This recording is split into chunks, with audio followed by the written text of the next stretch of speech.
what people are capable of doing when they realize that they have everything inside to do what they want and need to do.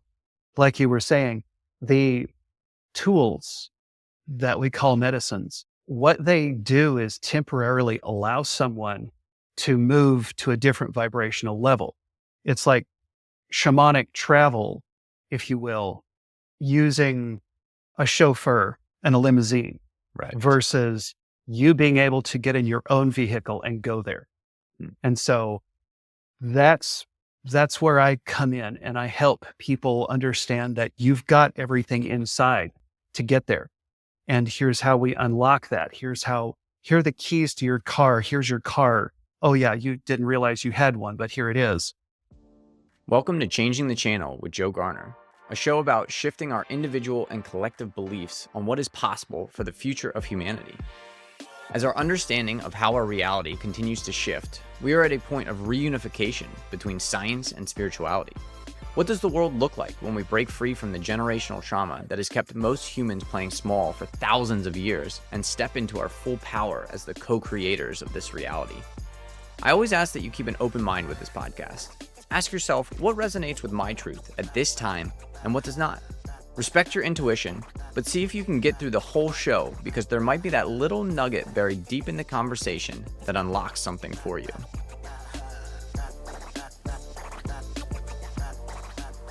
Welcome back, everyone, to another episode of Changing the Channel. I have a very close friend of mine, William B. Isley. He is the Scientific Spiritualist, bridging quantum physics and the consciousness evolution. He's a former military and IT specialist who turned spiritual pioneer, and he helps leaders clear subconscious blocks by using scientifically grounded methods. He is the creator of the Life Monster Clearing Method and guide for advanced consciousness development. And, full disclosure, William and I have been working together. He's been my coach for the last year or so. And it's been amazing to see the differences, the changes, kind of the subconscious patterns that I've been able to recognize and then overcome by using his method. So welcome to the show, William. Thanks for joining me today. It's wonderful to be here. Thank you for having me. Yeah, so you've had quite an interesting journey kind of into this type of work. Kind of fill us in. So you went from military, and then kind of how did that develop into turning into the Scientific Spiritualist and coming up and developing these programs that you've developed? Oh, it's definitely been an interesting journey at that. Now, as you know, I do voices, accents, and things. Is that okay on this forum platform, or shall I keep it just straight laced? No, we can do accents. Be you, be your natural self. Oh, good. Well, Farm Boy first taught me a lot about problem solving, because it seems like farm life is one problem after another ad infinitum. And especially when you add animals and such in, and then going in, I wanted to be an officer when I went in. And then I realized I don't even like going to squadron calls. So, and then I figured out I had to marry the Air Force, and that wasn't me. That wasn't the direction I was supposed to go, because Creator's been calling the shots for most of my life. Stepping in when I was 13 to talk me out of committing suicide. Yeah, that starts off a good relationship. So, what the military did help me do was learn some of that strategic thinking and give me a safe place away from home to develop who I was and who I am, and the spiritual aspects, and giving me the space to be the pattern master and move into a different level of being human, I suppose you could say, to change my channel. to pun on where we are.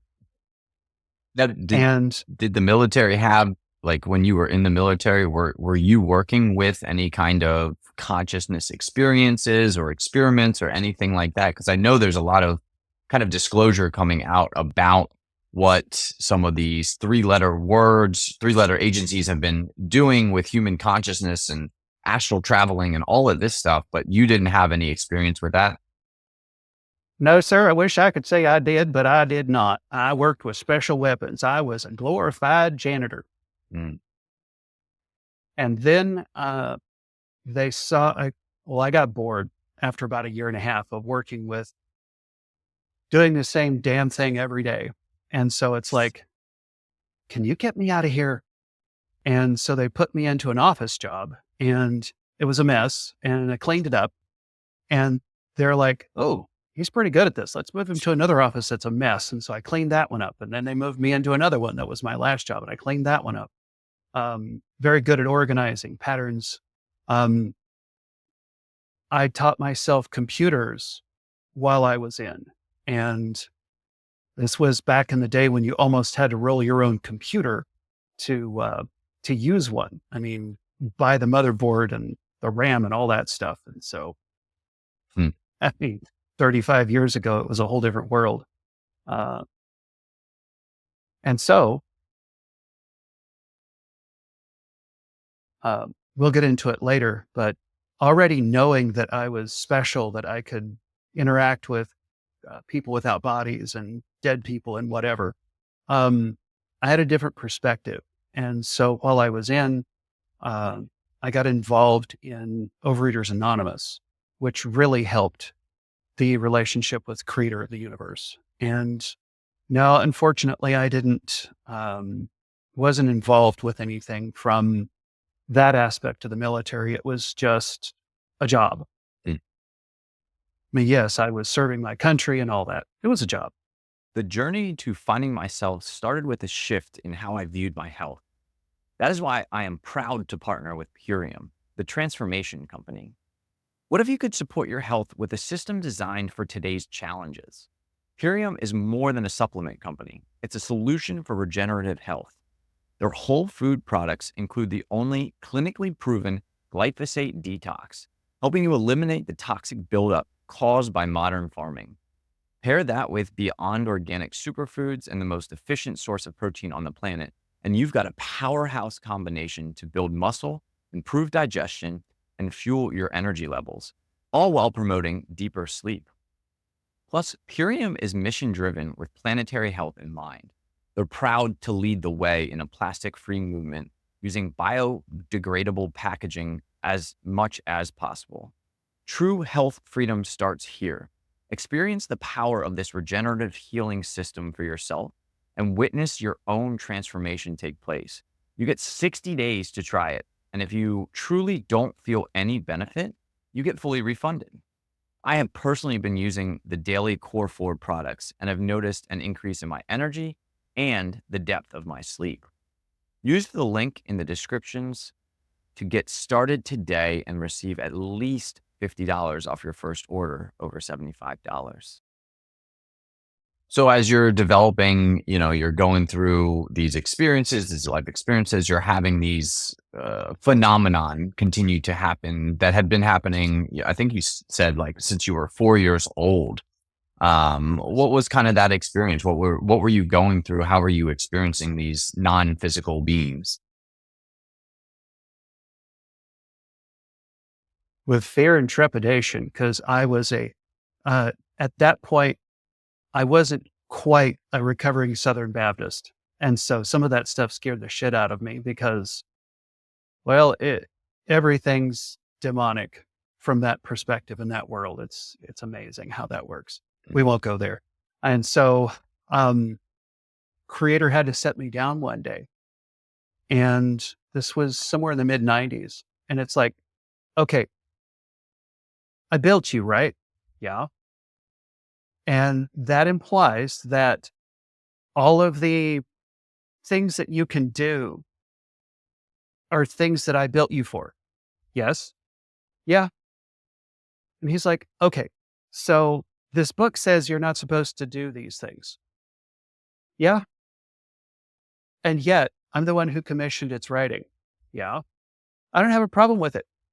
Go play. Mm. Okay. That helped a lot. And so I'm probably one of the few people that actually has an ongoing one-on-one relationship with the creator of the universe. And we talk like you and I are talking now. Um, and so that helped a lot. And I heard this thing about making chi balls with my hands. I didn't know that's what they were called, but I played with that, and that grew into being able to make protection bubbles around the places where I was staying, and using them to send healing energy and all kinds of things. It was awesome. And you were just learning these kind of through, you'd bump into something, you'd read something, you'd learn something, and then you would just be able to do it, right? Yes.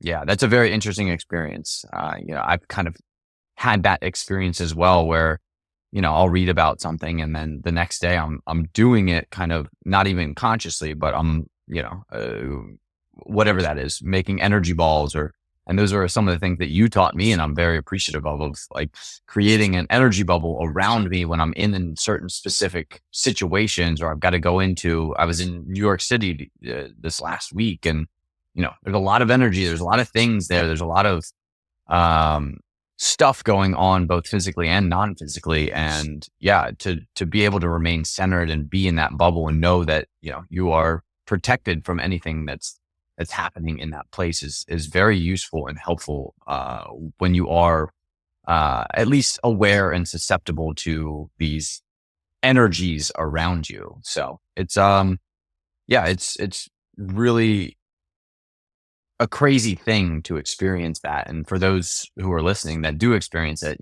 again, the road gets easier. It gets better. The more you learn, the more information that you continue to bring into your field, the easier it is to kind of use that information and function in this world that is shifting here. So I know, we kind of got a little background of your journey now. You have a lot of different ideas, different things, and we'll get into kind of the spiritual aspects and what you're teaching here a little bit later on, but let's kind of get into like in quantum entanglement and human relationships and how that has kind of guided you and helped you along your way. And what do you mean by, quantum entanglement within human relationships?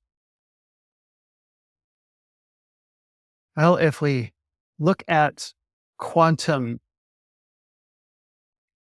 and not the hyped version necessarily,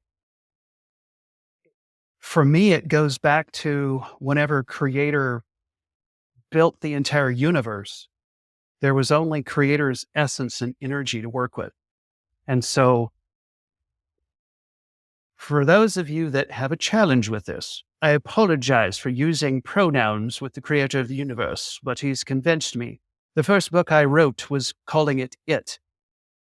And I was in rebellion, and so I had to come to terms with this. But so I'm going to say he. Okay, bear with me. Especially if it sets your teeth on edge.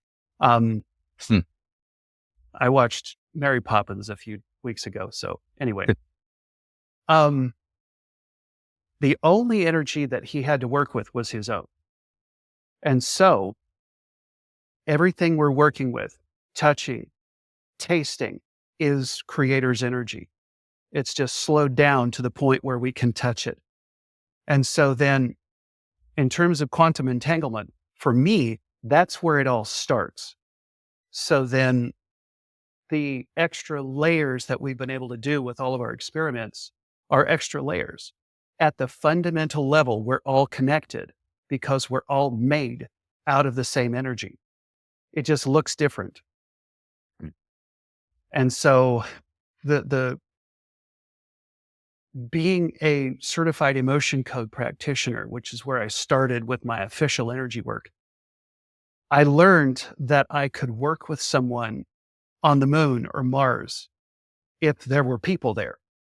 Suffice it to say, I have someone on the other side of the planet that I work with regularly, and she feels the changes immediately as if there were no distance. And so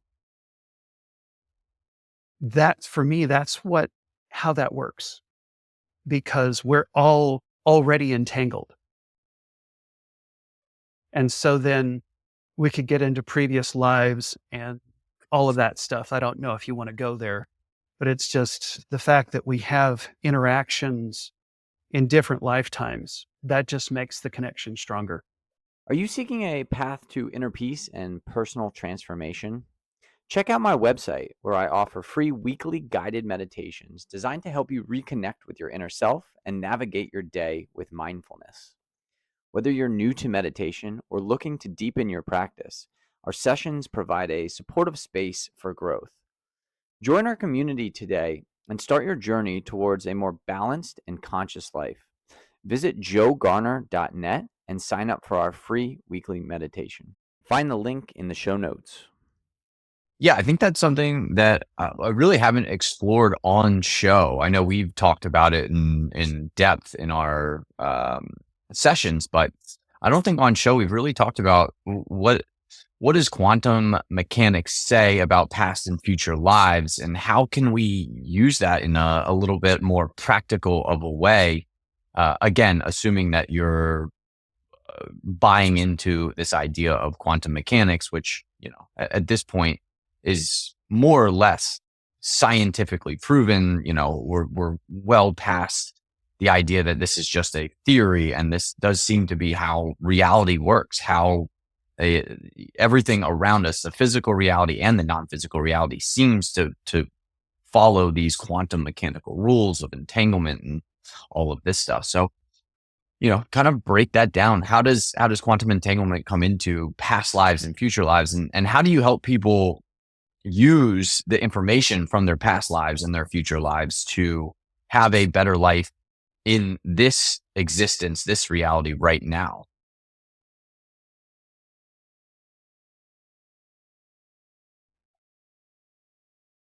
Typically, what I'm doing with my energy systems is uh, clearing the baggage from those lives.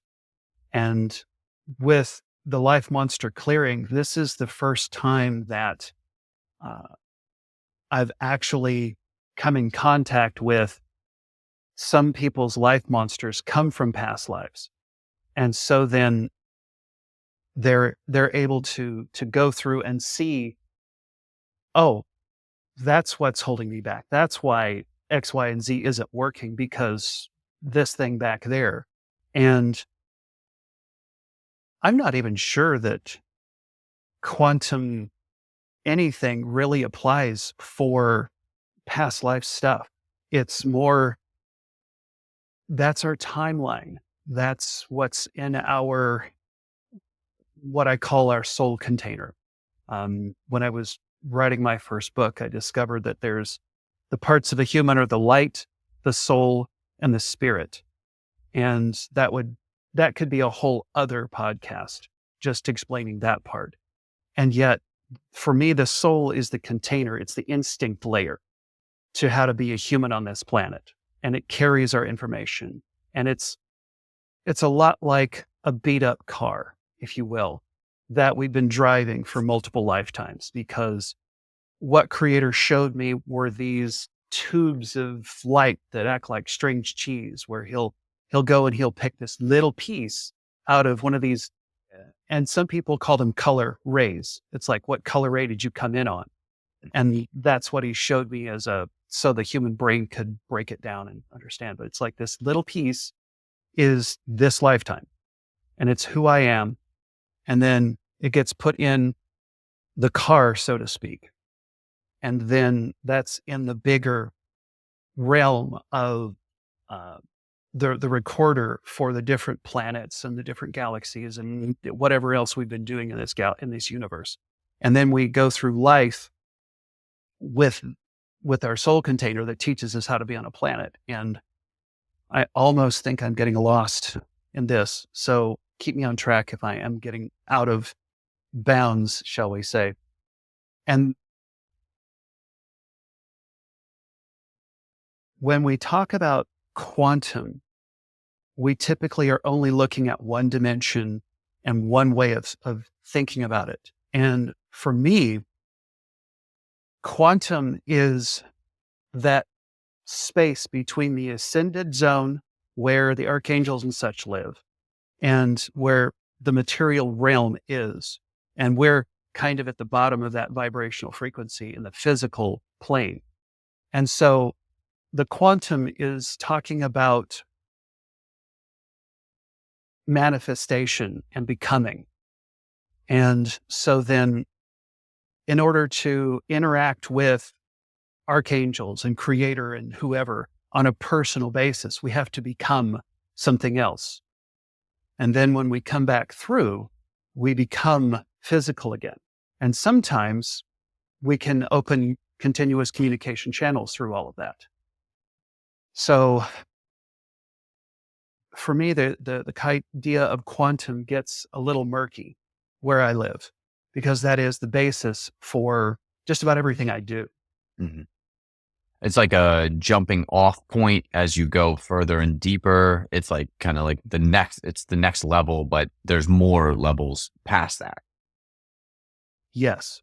And that's what Abs- we're kind of bringing to the planet, right? Like we're shifting from this planetary species that has, for the most part, at least for the last 200 or 300, maybe 500 years, like really had this almost materialistic perspective, the idea of quantum, or, I like to conceptualize that anything that people are saying is spiritual or non-physical is just quantum. It's a representation of this like science that we haven't fully understood. So we assigned it to be woo-woo or, a gift from God, or this is the angels coming down. And in reality, it's really just these other beings that have free will that are, just another aspect of reality. But every once in a while, they can kind of poke into our reality and have an effect on our reality, or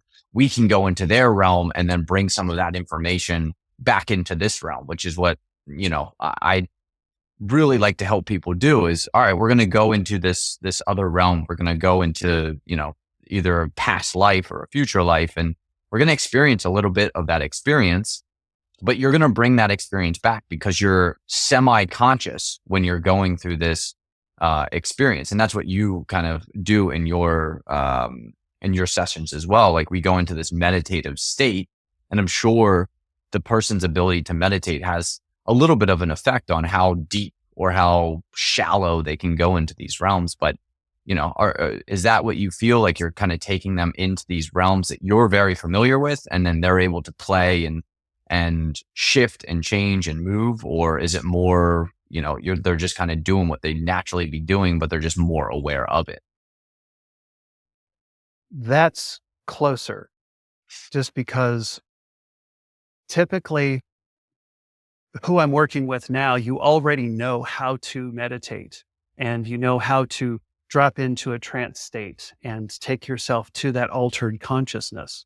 And then what I've discovered is that I do more of an Ericksonian type of hypnosis where I'm working with you and you're more or less hypnotized. You don't realize it. And so we're playing together as I'm asking you these deep questions that you have to more or less separate from your body, your conscious mind, and go out and look for the answer and bring it back.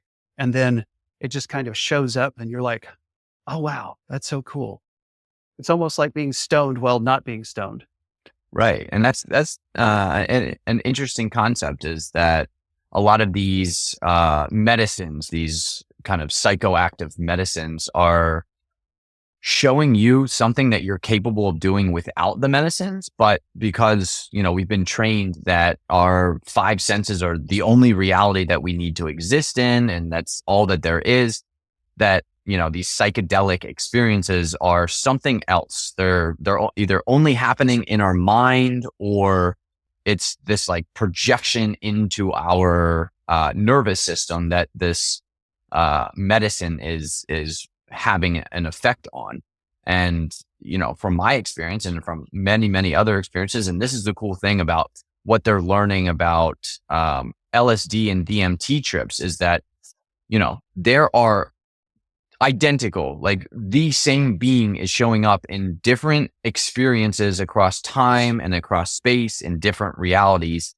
Um, and there's no explanation for it. There's no like, oh, well, this is happening because this one particular drug has an exact effect on the brain, and that exact effect on the brain creates this experience. And I mean, that's not even true without any psychoactive drugs. You can have 10 people experience the exact same, incident, and they're going to have 10 different stories about what happened. And this is going into a non-physical realm, and these people are having the exact same story, the same communication with them. So, it's that extra door that is opening up and continues to open up. And, from your perspective, like what does, as the human species continues to evolve and become more comfortable with going into the quantum realm and going into these altered states of awareness and consciousness, like what does that start to look like for you? What are some of your clients experiencing by being able to do this? It's phenomenal. It's absolutely phenomenal what people are capable of doing when they realize that they have everything inside to do what they want and need to do. Like you were saying, the tools that we call medicines, what they do is temporarily allow someone to move to a different vibrational level. It's like shamanic travel, if you will, using a chauffeur and a limousine Right. versus you being able to get in your own vehicle and go there. And so that's where I come in, and I help people understand that you've got everything inside to get there. And here's how we unlock that. Here are the keys to your car. Here's your car. Oh yeah, you didn't realize you had one, but here it is. And because we produce DMT, some of us produce more, and some of us can learn how to produce more than. So that way, every time I muscle test, I use kinesiology a lot, as you know, Joe. And every time I muscle test about, do I have any need for any of these? And I get a no, because hell, I live there most of the time. It's just, I mean, decades ago, I watched the movie Pink Floyd, The Wall. And most people say that you have to be stoned and drunk to really understand it. I was sober and I understood most of it. Just saying. And so, for what people have been able to do in terms of shifting vibrational frequencies consciously and being able to move into the different, what we call realms and dimensions and stuff, they're able to bring back knowledge and information that blows their mind. And it makes it easier when they can do this to teach them the energy work as well and be able to help themselves. Because I'm all about teaching people how to fish instead of catching fish for them. Right. Because when I was in IT at the bank after the military, I attempted to work myself out of a job. I taught people as much as they were ready for. And I never worked myself out of a job because Microsoft always figured out new ways to break computers. We won't go there either. And yet, and by the same token, here's an interesting story. This one woman, 3 or 4 guys on the team, and her computer had the same problem. So we changed out parts, same problem. We changed out 3 computers, the same problem. She has a baby, the problem goes away. It was her energy system that was affecting that piece of equipment. Mm-hmm. And so we're all energy. And it's just, we don't realize that these things are possible because we've been taught that, as you said, the 3D is all there is. And yet there's so much more. I mean, talk to any person who's skilled in shamanism and they'll tell you about all the different vibrational frequencies, the underworld, the midworld, the overworld. And so, what was it? Typically, shaman are enhanced as they go into these different worlds. And it's not always necessary to do that. One of my second cousins or something on my wife's side, she does regular spirit walks, death walks, whatever they're called, sober. And so, did I answer your question, or do I need to come back and regroup? No. I think we got that one. It was, that, what you're teaching people is to how to access these different realms without without needing a catalyst or, that limousine or that chauffeur to show them around. Like, you're teaching them how to drive their vehicle into this deeper level of awareness and consciousness. And I think that's such a powerful thing. And I think it's going to be a very useful skill here in the next 5 to 15 years, because this is where humanity is evolving towards. I mean, barring some major breakdown in society, this does seem to be like the timeline that we're experiencing, where humanity, all of these beings get to play in this quantum realm and be a part of the quantum realm, instead of what it seems like is there's been a very small group of human beings that understood how to manipulate the quantum realm. And you could call it being in control, or they, because of their abilities, have been able to control a lot of people. And now we're moving away from that control system, because more and more people are coming online, as they say, or building their spiritual abilities, or being able to use, and I see it's so fascinating. I see it from so many different perspectives. You have the truly spiritual perspective, where this is kind of the rebirth of Christ consciousness. And, that's one frame of doing it. The other frame is that an extraterrestrial race has kind of infiltrated or gotten into the high levels of the government, and all the high levels of the government understand, a little bit more about how consciousness works. And they're kind of gearing us up to make this gigantic leap. Because, whether we're becoming this multi-planetary world, and eventually we're going to realize that there are other beings out in the universe, and we'll be able to communicate and contact and share information with them. And, so many different perspectives of what is actually happening on the planet. And then there's a whole bunch of people that have no clue that, they're on a trajectory where it's, life as usual. They'll get married, have kids, retire, and pass away. And at some point, maybe they realize that they've had these abilities, and they've just had them, and there's no forethought or afterthought about it. It just kind of happened. One day they weren't able to have them, and now the next day they do. And it's just such a wild place to be and to experience this. So what is it like for you experiencing this shift in consciousness and being able to play in those realms, and then, come back to your house and pay the bills and go to Walmart and get what you need from there? Like, how do you handle that transition and that, dichotomy between the two worlds that you play in?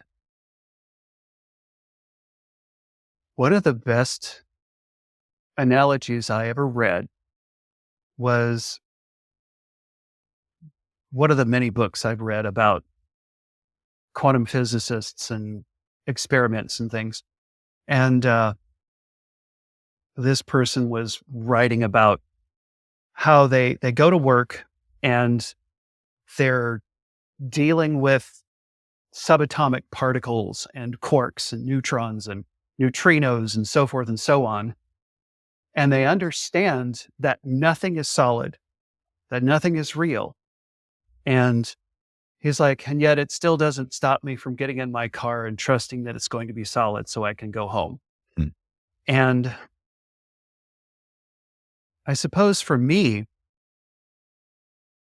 it's not so much as a dichotomy as a living in, I've become a multidimensional being already. And so I don't have to think in terms of dichotomies and either or. It's both and for me. Because when I got out of the military, I started working for the bank for a few years. And then I ended up getting married and moving back here. And my wife has, she calls them rocks. And the smallest one weighs about 600 to 800 pounds. Mm. And with a herniated disc, no, bulging disc, we were moving up here. Okay. With a bulging disc in L4, L5, I rolled these boulders onto the lift truck and brought them up here. And using light as a feather, doesn't exist. Thump. Light as a feather, thump. And so it was just a phenomenal experience because we got up here and drove the truck in the field. Our house is in the middle of a field, and the moving truck, and it sank because it was rain. And so we had to take the boulders off and to get the truck out. And so we got back to my dad's house, and he says, "How much did you say those things weighed?" "Oh, about 800 pounds. And because he's been a farmer for 60 odd years by this point, he's going, "Try about 2,000. Mm. Really? Okay. That's interesting." And so and after we moved back here and I was helping Dad with different things, I was able to accomplish things with the farm equipment and do different types of fixes because I don't truly live in the physical world. And I was able to move things that I shouldn't have been able to move because they're that damn heavy. And on and on and on. Talk to the cows in such a way that it's like there's 90 cows in the herd or 60 cows, whatever it was. And so it's like, "Okay, Dad, what do we need to do?" And so he tells me, and I'm like, "Okay, you, and you, would you go into the barn lot?" And so then the whole herd melts away. And these three, along with three others, I don't know why, but they just walk into the barn lot and the rest of the herd goes that way. And we close the gate, put them in the trailer, and we're done. Mm. Yeah, some fascinating phenomenon that again, like scientifically inexplicable, and there's always been these unexplained stories, I think, in history of people doing these kind of things. And now we actually have the science behind it. We have the understanding that, we can communicate again with each other, with other people, where there's always, especially with like close knit teams and people that are spending a lot of time together, there's always these subconscious and unconscious cues that are happening. These a lot of people say that, you can tell a lot by somebody by looking them in the eyes. And it's like, well, yeah, not only are you getting subconscious cues, but you're also getting information directly from them. Like you're having this telepathic communication between the two of you when you're staring into each other's eyes. That is real, that it's not some, crazy story that their aunt told them one time. Like this is real stuff that is happening that I think we need to start adjusting our perspective on what we call reality and what we call, our 3D life, because we're going to continue to develop these abilities. And again, if we use them in the right ways and we use them for, the good of humanity, then everything works out well. And we move into this space where we can have, I don't want to say a utopia, but definitely a civilization where a lot more people are much more successful. And, we're not fighting and clawing to get ahead and try to get enough money so that we have enough food, but we can provide for everybody. Like, this is a possible solution to a lot of the problems that we have.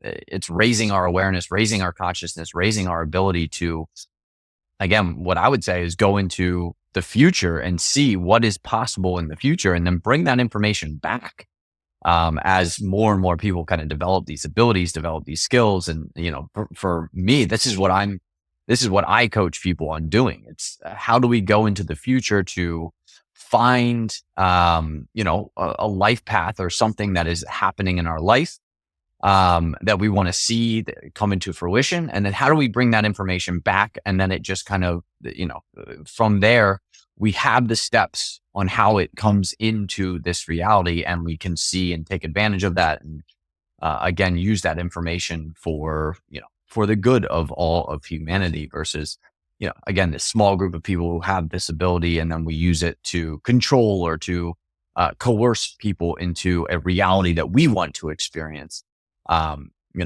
having this connection. So, that's always a good topic, like, talking about how does this ability, how can we use this ability for good, for the betterment of humanity, for the betterment of each human that's able to go into this quantum realm. And, do you have any guardrails or warnings for people as they start to experience their quantum abilities? Yes.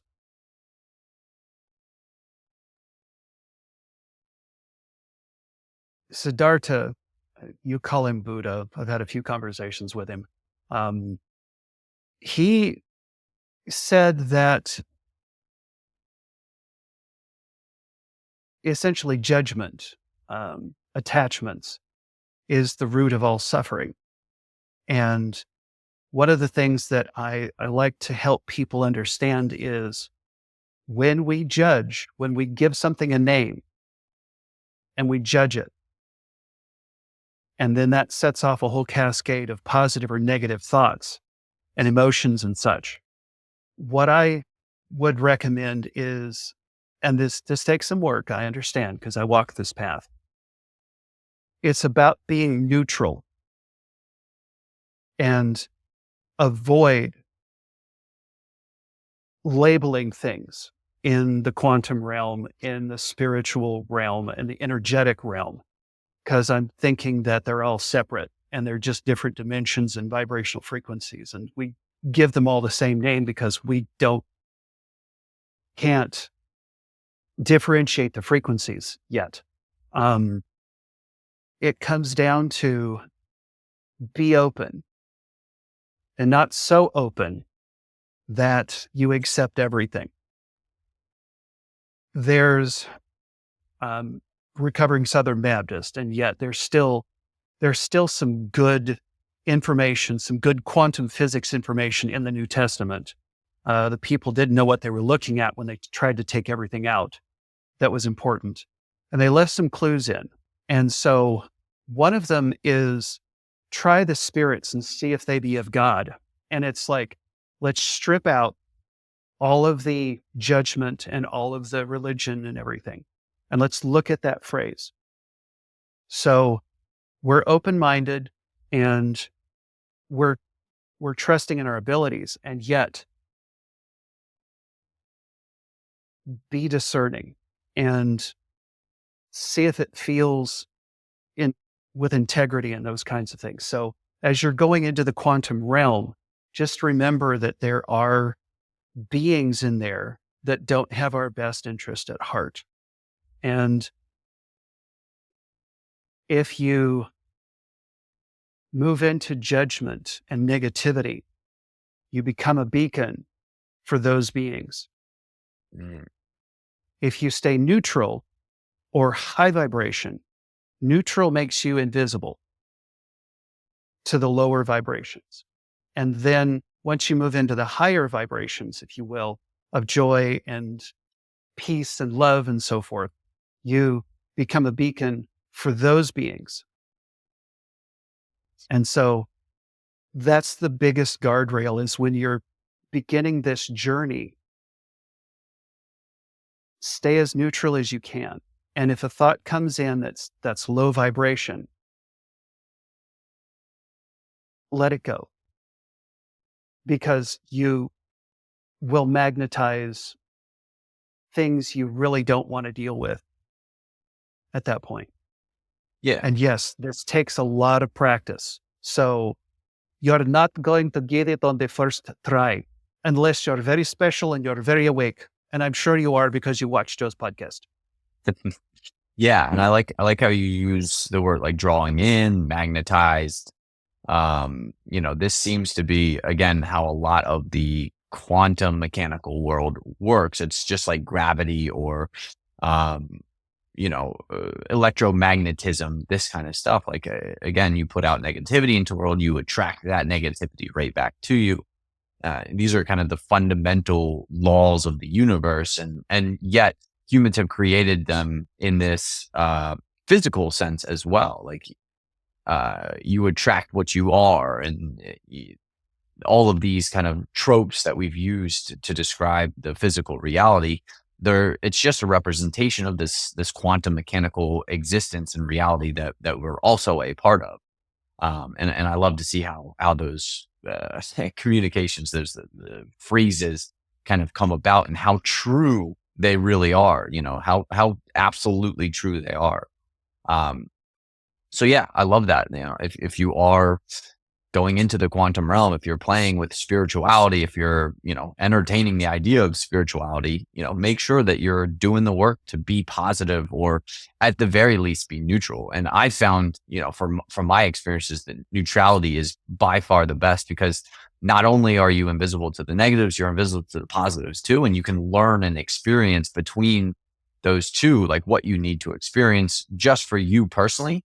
And then once you've done that personal work, then you can decide, oh, okay, well, this pathway seems like the best way for me, or this leader, or this energy, this energy being that I'm experiencing, whether your brain is interpreting that as an angel or an extraterrestrial or an interdimensional being, or an archangel, whatever your brain is kind of interpreting those electromagnetic signals as, you can decide, oh, this feels good to me. This is where I want to be moving towards, or spending more time with, or, sharing energy with. And, going through your experience, I've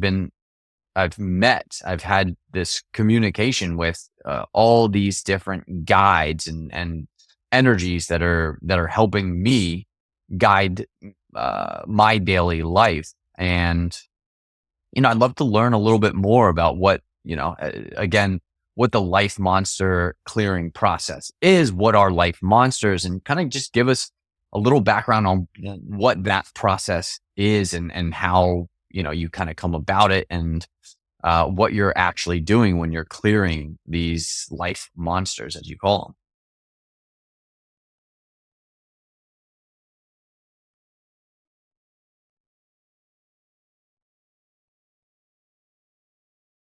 It's amazing attempting to put some of these things into English. Right. Oh, so let's start with life monsters. And yes, the word monster is in your face intentionally. They're not necessarily monsters like, Sully from Monsters Incorporated. It can be a limiting belief. It can be uh, a cultural structure, a belief structure that was given to you. It can be an experience that you had that told you you can't. And it can also be, um, decades ago, there was a comedian that she was mostly deadpan, but it's kind of like that old commercial. There was a gelato or something called Frusenglasche. And it's like, oh, I ate all the Frusenglasche. And it's like, yeah. And then there's like some demon standing over your shoulder with a chainsaw said you had not have done that.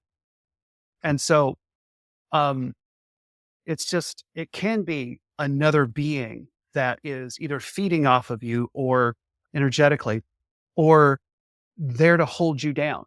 because you're just that damn good, and they don't want you to. And so that can be a life monster. It's a spectrum of different things. Some people, when we talk about significance, one guy, um, for the mental plane, was dropped into a labyrinth. And if you studied your Greek history, at the end of the labyrinth is this minotaur who's going to eat you. Um, and so it's just a matter of, before he learned how to clear his own stuff, I visualize this. This is just an a holdover from working with the not so popular people without bodies who feed off of us. It's like I put a straitjacket on these things in these realms. And sometimes straitjacket isn't always appropriate, but my God, does it bang into the labyrinth. And then inside of it is a black hole. And so everything gets sucked in. And I'm talking the mental energy, the thoughts, all of it. It just, the effect that it has on the person all gets sucked in. And then I send it up into my tornado of light. And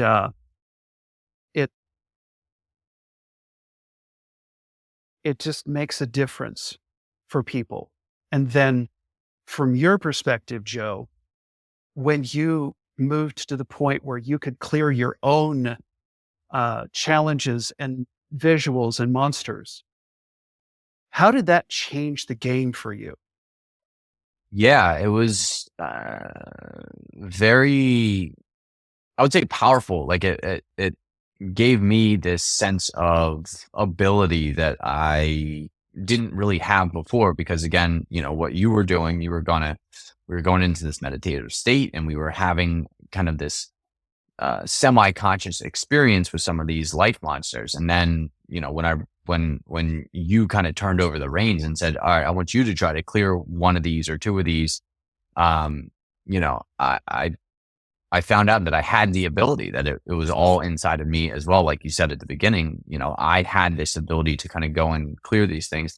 I just needed a frame of reference for what the heck I was doing. And what I was doing was kind of clearing, like you said, these limiting beliefs, these past life experiences that have been holding me back, have been keeping me from truly delving into, my quantum or spiritual abilities, because of the fear that I would be persecuted, because that's a big spiritual kind of idea, is that you're going to be persecuted by something, someone, the people in power, friends and family, for kind of coming out and sharing this information. And it's like, yeah, I mean, maybe, but if you are persecuted or shunned or turned away by people, like, those just aren't your people, and it's okay. But yeah, again, like the process for me, and being able to know and share and be able to clear these life monsters, it's been foundationally shifting in me. I haven't done it a lot, but every once in a while, I'll get stuck on this belief, or I'll get stuck on this idea, and then I'll just sit down and I'll meditate and I'll see, okay, where is this coming from? Like, why am I experiencing this? And then I go into, sometimes it's my childhood, sometimes it's it's a past life or a different future version of myself that has this belief system. And then I go back, I kind of tend to it, and then 10, 15 minutes later, I'm feeling better. I'm feeling good. I'm feeling like I'm capable of overcoming whatever the obstacle or challenge is. And yeah, to be able to do that on my own, I think is going to set me up for a much more successful, enjoyable, purposeful life. And the cool part is, for that aspect, I've worked myself out of a job, which is good, because then that sets you up to make a huge difference in other people's lives. Right. And that's the whole ripple effect. That's like this ripple effect of, again, quantum mechanics. Like, you're going to send a ripple out into the universe. What ripple do you want to send out? And for me, yeah, I want to provide positivity. I want to give a sense to everybody in the world that they are capable and they are doing awesome, and that whatever they put their mind to, whatever beliefs, whatever ideas they want to birth into the world, they are capable of doing it, and they're capable of doing it with exceeding ability. Absolutely. And as you were talking, I was just thinking of the ripple effect. And somebody might be listening to this and going, what really does that mean? And so if we look at the ripple effect, the patterns, like if you drop two rocks at the same time in a pool, and you've got two sets of ripples and they overlap. So then you've got high vibration and they get bigger. You get high vibration and low vibration, it brings that low vibration up. If you get too low vibration, they get lower. Mm. And so that's a visual for what kind of ripple do you want to send out? Do you want to be the high vibration ripple that's always lifting everyone up? Yeah, And that's the focus. That's the goal for me. And do I do it 24/7? I'm human too. I slip up. I have faults of my own and triggers and past life experiences that still haven't been dealt with. But each day I wake up, I say, I want to make a positive change in the world. I want to have a positive effect on people and continue to draw them up into a better version of themselves.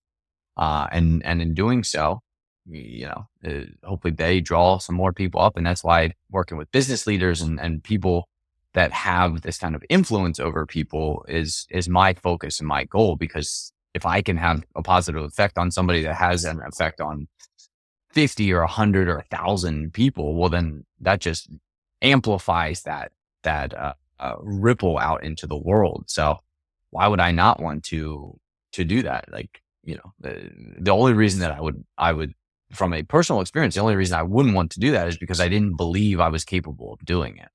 So I'm not going to put myself out there. But, going through clearing these past life or these life monsters has given me that belief in myself that I can go out and do this. I can, I can go work with business leaders and help them, see the world from a different perspective, from maybe a little bit more of a quantum perspective. exactly. And an important thing to remember when we're talking about quantum, we're truly talking about manifestation. The ability to manifest what you want. So the big question is, what do you want? Do you even know what you want? We know what we don't want because society teaches us that very well, but very few of us know what we want. How do you help clients figure out what they want? Do you have any framework around that? A great place is to start with what we don't want. Counterintuitively, because from that space, we can reframe it. Okay, so you're telling me you do not want a red Corvette. Well, that's spiffy. What other cars do you like? Do you like Lamborghinis? Do you like Bugattis? Okay, so you like a Bugatti. You want a purple one? That kind of thing. And that's where we start with, okay, so we know what we don't want. And it's like a choice in a life partner, if you will. First long-term relationship taught me, no, I don't want a person like that. Second long-term, nope, it's closer, but not what I'm looking for. And then it's like, once I figured out who I was looking for and what I wanted in a relationship, this person, the one that I'm with now, shows up. Boom, I can notice it. I can appreciate who's there. And so that's a big one, is you got to know what you want before you can attract it. Because remember this, for as long as you live, the universe is a smart ass. It will give you what you focus on. Okay, if you know what you don't want, it will give you what you don't want over and over again Are you sure? Are you sure? You said you don't like this. I want to make sure you don't like this. Mm. So until you wake up and go, maybe that's why I'm getting all this stuff I don't want. Forgive me. I grew up in the Ozarks. I was stationed in Texas. I picked up redneck. I'm not trying to, okay, I'm going to slip into being politically correct here, and I'm not trying to piss off anybody, right? It just happens. And so then that's the big one, is know what you want. How do you know what you want? Start with what you don't want and flip it. Mm. That's a good beginning. Very, very wise words. Well, this has been great. I've really, honestly, I've enjoyed kind of getting to know a little bit more of your backstory, and we've been working together for a while, so it's really cool to kind of see where all this information, all this stuff that you've shared with me has come from. And for anybody listening at home, anybody who's interested, what's the best place to send them to learn a little bit more about what your programs are, what Life Monsters are, and kind of get that conversation started if this has interested them in any way? The simplest place to start would be thescientificspiritualist.com. And it is not www. It is just thescientificspiritualist.com. And you can also find my Facebook page, The Scientific Spiritualist. And I've got a LinkedIn page. It's a little bare right now. It won't be by the time this comes out. I'll make sure of that. But it's The Scientific Spiritualist. Perfect. I'll make sure I include those in the show notes. So yeah, William, I really appreciate you coming on today, kind of giving us a little backstory and sharing, some ideas, some quantum mechanical ideas, some how to represent what you're doing when you're doing, whether it's astral traveling or traveling without your body, doing things without your body. Like, it's really good to have that frame of reference, to have a map of what you're doing, what you're experiencing. And it's been great chatting with you and getting to understand, a little bit more of how you work. Thank you. It was fun. Yes. Awesome. Well, thanks again for joining us, and I hope you have a great rest of your day. Thank you again for listening to Changing the Channel with Joe Garner. If you enjoyed the show, please follow the podcast, hit the bell to know when a new show comes out, share with a friend, and rate us on whatever platform you're tuning in from. It helps get these messages out to more people to create the collective shift in reality we are here to experience. Make sure you interact with the Q&A and poll sections of the show so I can continue to provide content you enjoy. Finally, check out my website in the show notes to become a VIP of Changing the Channel and join the shift that is happening.